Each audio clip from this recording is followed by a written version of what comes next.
I love that so much. That sort of breaking bottles at the end of that music, I really enjoy. Hello, and welcome to another edition of the College Football Mafia Network Bombers Hit List. I'm your host, Nathan Bomber Brown. With me today is a legendary reporter in the state of Utah covering all walks and sizes of schools, high school, college, and all the pro sports that we currently have in the state of Utah. I appreciate Dick Harmon with joining me tonight. Today? I should say, Dick. How are you doing today? We're doing great. Just great summer day. It's hotter than heck here in Utah Valley. A lot of Yes, it things is. going on. Yeah, when you're going down south, you're going to be doing some rest and relax. Try to stay out of the sun if that's okay with you. Yep. Yep. We got I want to thank everybody for being here today. Please subscribe to the show, hit the like button, give us a comment or question, and let us know how the video went. We especially want comments about how good a job Dick did because I really am thankful for him joining us today. My guest today is legendary Utah sports writer. That would be Dick Harmon, someone who's seen it all in the state of Utah and NCAA athletics. Today we will discuss BYU, Utah, the Big 12 realignment, NIL, and whatever else I can think of. Usually those are dumb questions at the end. Dick, you want to take a second, go ahead and introduce yourself and tell everybody what you're currently doing? Yeah, I've worked for the Deseret News since 2003. Before that, I was 25 years with the Daily Herald.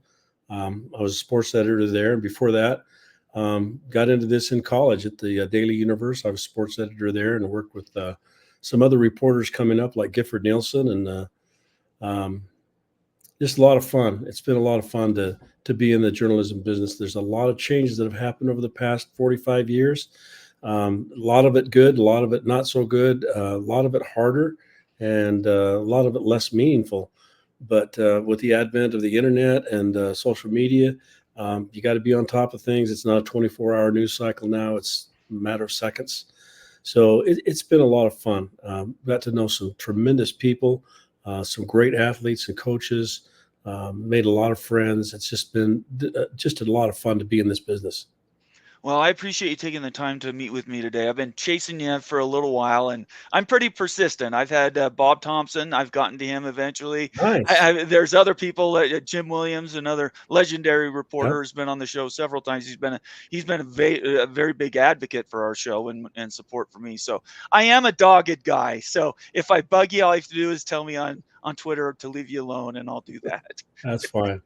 All right, I'm going to start off with this.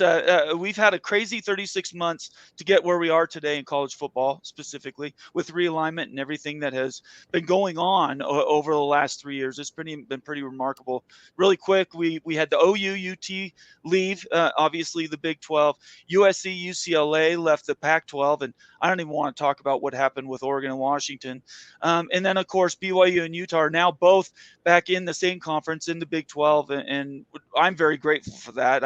I think nothing's better than a good holy war, and to have that be a conference game.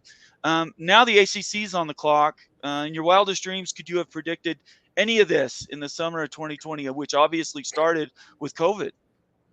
No, you could kind of see that there's been movers and shakers, people chasing money. Budgets are tremendously high in athletics. There's facilities. There's been a war going on to build bigger and better and more expensive. Coaches' salaries have just skyrocketed. Guys that used to be glorified gym guys coming out on the field and doing it for the love of the game has changed into where coaches are making, Saban, I think, was close to $8 million a year. People are hiring people for millions of dollars of salary. There's a need for money.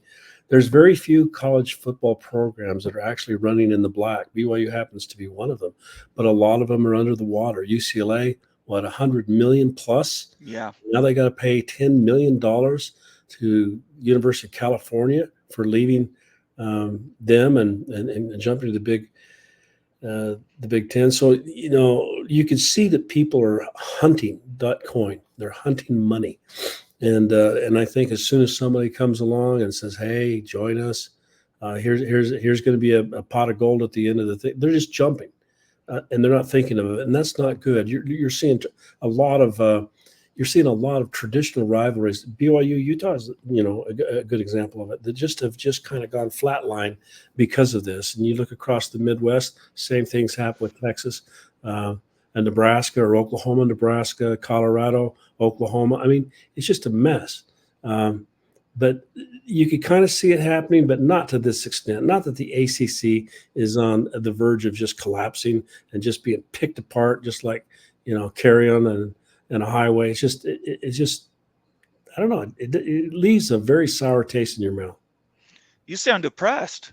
Like it's something that, yeah, now that money has become such a central fixture, just to even turn the lights on at a university is very, very expensive. Do you think that we're near a breaking point because there is this new NIL 22 million for schools for a settlement for players, past players, and moving forward, we're going to have additional funding to all the schools to have their athletes paid. I mean, it is a little disheartening if you're just thinking about dollars and cents, isn't it? Yeah, it is, but I think that's the times we live in. And if you look at it this way, you remember the years that Jimmer Fredette played, and he was tremendous, and he did a tremendous job for BYU. He became kind of an icon, and that year was just crazy that he was doing that. Right. But the university, the athletic department, they made a lot of money off selling his jersey, off ticket sales. TV people would come in and televise like the San Diego State BYU game. There was a lot of money made. And how much did Jimmer get? Nah, None. nothing. Right. So in a way, this movement is to take care of a need that has been really kind of taken advantage of for decades. And so in a way, it's kind of exciting to see people get paid for what they, their image and their likeness and uh, and being part of the big picture where they get theirs. So in a way, yeah, that's okay, and it's going to be even better. Now they're going to have to find the money to pay these athletes with this new NCAA lawsuit that's been settled, and the Big 12 is part of that. And they've agreed, as have many conferences, to come up with like 20 million a year Right. uh, to do that. And that's going to be hard, but they're going to have to manage to do that because they've been collecting the money and they've been putting it away and they've been building buildings and paying salaries. Now they're going to have to take care of the people that are actually doing the work on the field. I think the players should be paid. I've thought all along. I think it was a silly thing it took us this long. I also believe that the NCAA is a bit corrupt from the organization top down. So, but we don't have to talk about that. My next question is: now that both BYU and Utah are in the same conference again, hallelujah. Sports in Utah are back on top. I believe Utah's never been stronger as a state for college sports. The University of Utah has some universal praise for the way their football program has been built for the long haul. Kyle Whittingham obviously has chaired that. And then BYU basketball just completed a rebuild of historic proportions. I'm not sure there's another word you could use to cover that. Has there ever been a better time to be a fan of both universities? There's been some great times. There's been some great games. There's been some conference championships out of both of these programs. But no, I think this is a whole new era, and it's exciting. I hope that Utah um, finds it in themselves to be happy in the Big 12 and Right. to make a run out of it and to build some relationships and some rivalries and renew the things that they've had going with BYU. I mean, this BYU Utah football game should be held at Thanksgiving in the weekend like it has been for decades. And I hope that they find that. Now, I wouldn't blame them if they got a call from the Big Ten and a lot of their administrators and coaches believe that call is going to come. I don't know. I mean, they've heard something. Someone's told them something. And I don't know if that's a great place to be, have one foot in the conference and then one foot kind of Yeah. saying, well, maybe if a call comes, you got to jump in and you got to be a member of this and get it going. And I hope that they do that because I think Utah can really have a huge impact in the Big 12 in football immediately right now. And that's good for this league because they need somebody who can get to the college football playoffs and make a little run. And Utah's that program. I totally agree with you. I'm a bit bummed by the way it's taken BYU football longer. But when they went into the Big 12, I cautioned everybody I spoke to that it was going to be a 3 to 5 year rebuild. it took that long for Utah, took that long for TCU. It just takes a minute to get everybody in line, coaches and players, to really compete at that level. Do you think BYU's doing all the right things to get there? I know there's a lot of frustrated BYU fans out there, especially with what's happened with basketball. It seems to be like there's a lot of money going around, $5 million going to Kevin Young to be the coach of that program. What are you seeing down there in Provo? Well, talking to Tom Homo and some others, I mean, it's getting there. The money's coming. The Big 12 money is not all it's going to be in another Right. 2 years, but they have a chunk of money to be able to do some things that they've never done before. Just an example, you have a guy like Gary Anderson, who's been the head coach at Wisconsin, head coach at Utah State, head coach at Oregon State, a great defensive mind, works with defensive linemen. We see him out there on the football field now as a consultant. And there are others. There's a whole handful of others that have done that. I've been out there to help Kalani to try to get things going and to put another set of very experienced eyes on the athletes, to develop them and to get them going.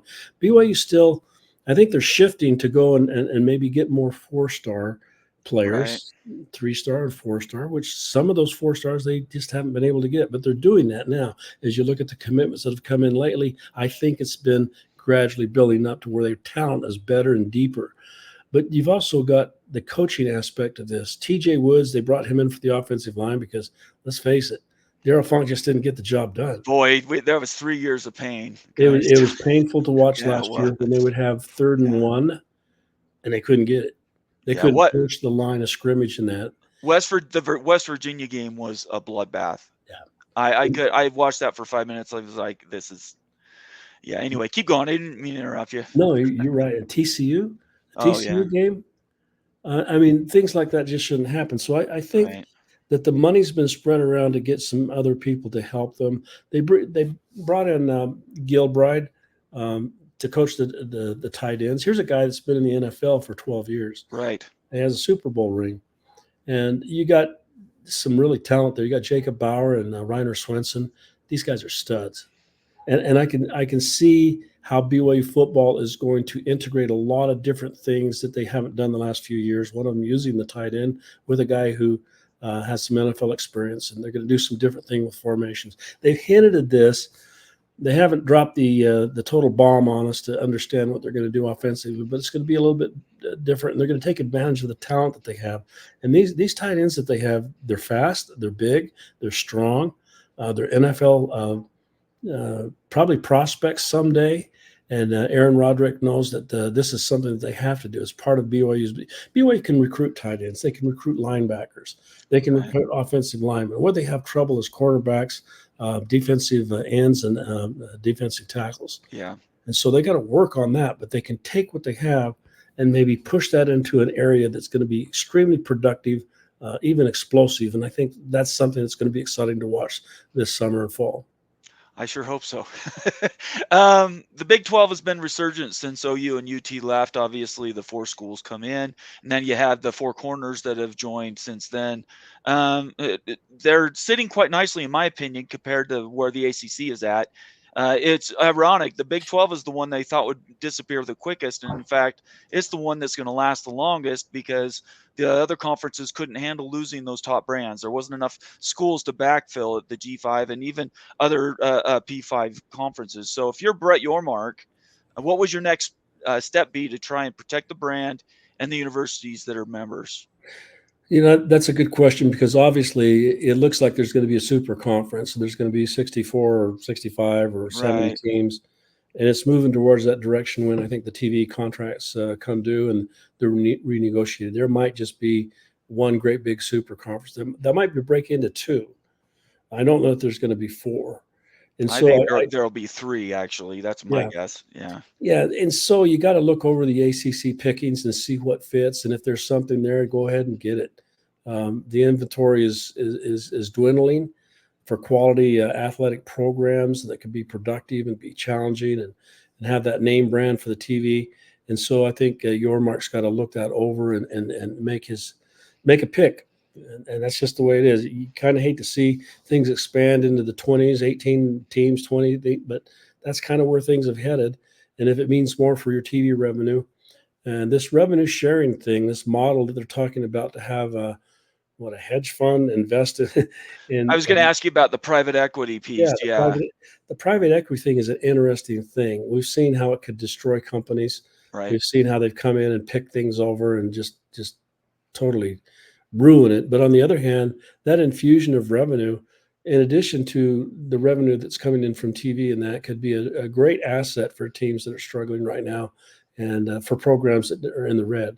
And so I would look at that very carefully. I don't know right now. I haven't studied a lot to say, yeah, go rush right into that, or yeah, be careful. But I think right now, money is everything to everybody in every Yeah. school and every program. They got these salaries, they got these buildings, they got these budgets.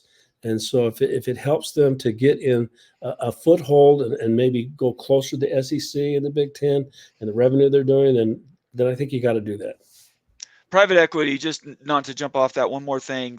In my opinion, and what we've talked about on my show, and I've talked to other creators as well, is that, in my opinion, if they use private equity to underwrite bringing in ACC schools, in other words, help with their separation costs to leave the ACC, that's an investment, right? It's almost like Right. buying a building. You're fortifying your entity. To just bring it in and just add $6 million, $8 million to your yearly budget and spend it like it's a credit card, I think that would be a huge mistake. Yeah. Do you have any thoughts on that? No, no question. I mean, if it's a short-term thing for an infusion of money, then no. But if it's building equity, if it's building a brand, if it's building something to where the TV people can sit down and say, "Yeah, I can see what you're doing here. I can see what you can do in basketball. Right. Maybe this basketball brand that Brett Yormark has been trying to push is going to be a valuable um, a commodity that the TV people say, hey, yeah, you guys are the best. And look at the teams that you have.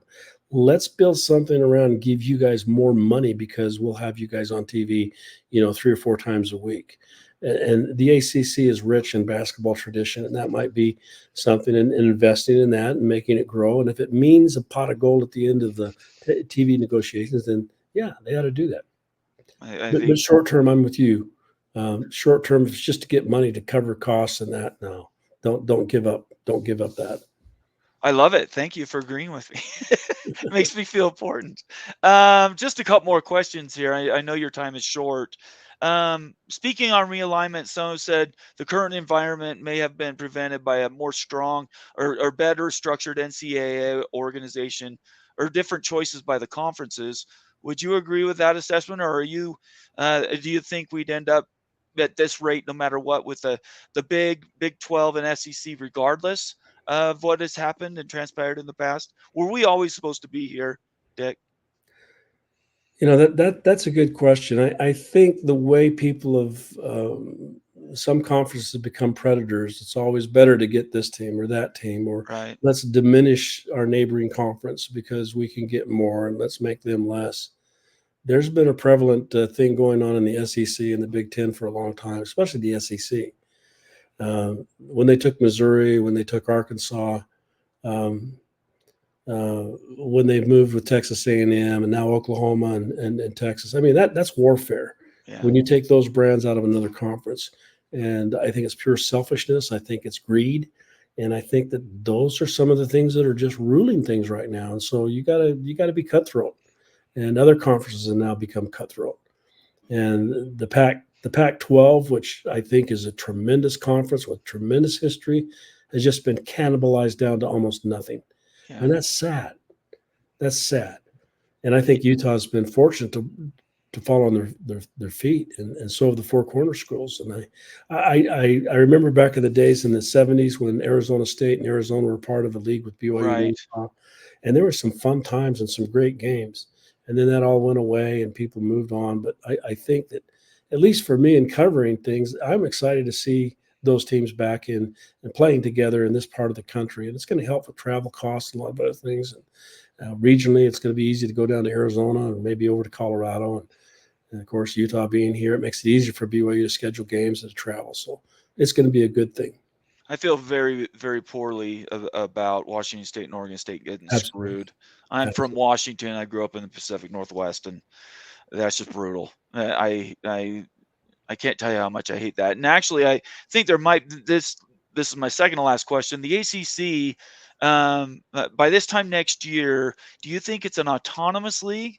In other words, do you think it's part of the 3 or 4 currently exist, the autonomous leagues, based on the football participation, or does the Big 12 take what's left of the football brands out of that conference, and you end up with a 3+ this refugee conference that eventually could pick up a Washington State and Oregon State, but is left with Boston College, potentially Wake Forest, and who knows what else. I don't know. I mean, I haven't looked at that, but I think it's more the latter, that it's going to be a refugee. It's going Okay. to be a picked over conference. They're going to take the best for their needs, and they're going to move on. There is so much animosity in that league for the long term contract that was signed, and Right. lack of wiggle room, lack of negotiations, the law and suits and stuff like that. I think some of those teams are saying, yeah, it's time for us to move on and look after our own. So I think it's going to be the latter thing that you described. And And it, that's it that. is it is sad to see an SEC gone. It is sad to see a Pac-12 gone. I just think that this law of conservation, in other words, bringing everybody together in consolidated teams and conferences, I just don't think that stops. And the Super League piece, I think that's probably only a resting beat. You have 3 conferences of 20. Say they stop at 20. How long does that last? That might only last another 3 or 4 years till they can get all the brands that they really want in one football conference, and they walk away from basketball. Do you think that's a possibility? Um, I think it's as we learned when the Mountain West expanded and they had 16 teams. Remember those days? Oh, you sure? You bet I do. Yeah. It was unwieldy. It was hard. Right. It was tough, and that's what those will become, unless you look maybe at a model of like the NFL, and maybe have a commissioner of some kind, and structure everything to where you have divisional playoffs, and but you've got to keep your geography. I mean, Yeah. your identity is who you are, and the people that culturally are so different from the West Coast to the Midwest to the East. We're all under the same flag, but we're all very different, and we think differently, and our values are different. And so, I think there's merit in people playing and being associated with other people that have some of the same cultural background. Right. And I think when you try to throw that in the mix and force it to happen, just like the 16 team Mountain West, that was very hard. And it didn't work very well to have these pods that you kind of switch around and say, oh, this is going to work. No, it didn't work. Yeah, I don't know. They'll have to get creative for sure. There is no doubt about it. The way that we're now coast to coast, there are better traveling conditions. Most schools have chartered airlines they can use to go direct, but still, yeah, it can be really difficult. The last question I have is about NIL and BYU and Utah. I'm not sure how much you know about Utah, but have you been impressed with the way that BYU's NIL it has been structured? There's a couple of collectives that I know of. The what is it? Royal Blue NIL, and then Coup Mhm. Connect. Yeah. I've done some work with Jake at Coup Connect. He's a great guy and a good organization. What do you think about NIL in the state of Utah? Well, I think both schools are on a good track. We've seen Utah, especially with their basketball, their women's basketball has become an elite program, and it's been because of NIL. They've had a booster that really is interested in women's basketball. He's been throwing money around, and he's been getting good recruits. And the Utah basketball program has just taken a leap forward. I think you can see that with BYU basketball. This is unheard of that BYU can get. Right. These guys on board to fund what Kevin Young wants and what he needs, and staff and players, and that, and said, "What do you need?" Well, here's a check. We want to see this succeed. We love the Pac Marriott Center. We love what you're possibly doing, and BYU is doing things now and making offers to 5-star kids along the way. I think BYU is lagging because the amount of money um, that it would take to have 85 people get theirs. Right. For I think football, you're that's talking I think about. that's unreasonable in football for every program. I think you pick out some positions that you want to go after and have NIL money, but to do it for a whole team, I think BYU's approach is probably smart to try to take care of everybody that you can with a basic package of NIL, and make everybody feel that, and then sprinkle out where you can here without disrupting your team. But no, I think I'm impressed with the way Utah and BYU have both handled their NIL. There's great opportunities there. We're going to see the rewards in coming months, and hopefully it'll be that way in football. BYU is just starting, I think, in the last 3 or 4 months. If you've talked to the guys from Coup Connect and Royal Blue, you can see that every month it's getting better. Every month it's getting stronger and more effective. The things that they can do for these athletes, and I think it's only going to get better as they get momentum, and the fan base as a whole jumps on board. And a lot of those $10, $15, $25 contributions, if you build those up, it can make a tremendous a fund that you can then live off the interest a little bit and get things going. And so I think it's taken a while. BYU might be a little bit slower in football than some other schools, but I think that their momentum is there, and I think it's going to be impressive what's happened in the next 12 months. Recent rulings have really opened up NIL, though, right? I think BYU is very conservative. Fan base is very conservative. They weren't sure, was it legal? Would it be tax free? And all these rules. And then finally, we had those rulings in the spring. And now all of a sudden, it's ironic. It happened right before the Mark Pope left in basketball, and now all of a sudden, it's like the lid is off. And the opportunities are there. We just need a sugar daddy for football, or two, probably 2 or 3, actually, Yeah, we have with Ryan Smith. Yeah, I think they're out there, but there's also some issues. I mean, professional baseball and football and basketball have salary caps, and they Yes. have salary caps for a reason. Yeah. But there's no salary cap in college football and basketball. I know, it's And that's crazy. that's a little crazy, isn't it? Of course it is. Yeah, You I'm got to not have a sure. salary cap of some kind. So there's still things that need to happen to where this gets under control and not so much out of control. And then you always have the problem about some people promising these athletes things and then not coming through with them. That's true too. And that's a Yeah. problem, and it exists. And these kids get hurt Yeah. because of that, and they get lied to, and they don't get the delivery. They get the promises, but not the delivery. That's not good. Yeah, I appreciate it. Well, Dick, thank you for being here with me this morning. I'm not sure when we're going to do this show, but I'll certainly send you the link so you can watch it. And Sure, hopefully we didn't do too bad a job. If you wouldn't mind sticking around after the music's done, I just wanted to talk to you before you signed out. Is that okay with you? sure, that's All fine. right. I want to thank him again. This is Dick Harmon. You're with the Deseret News now, right? That's right. Okay. In the state of Utah, he covers legendary sports reporter. Appreciate him spending some time with me today. We'll have him on sometime in the future. Other than that, everybody have a great day. Stay out of trouble, and look to see more of these videos coming in the near future. Everybody have a great day. Bye-bye.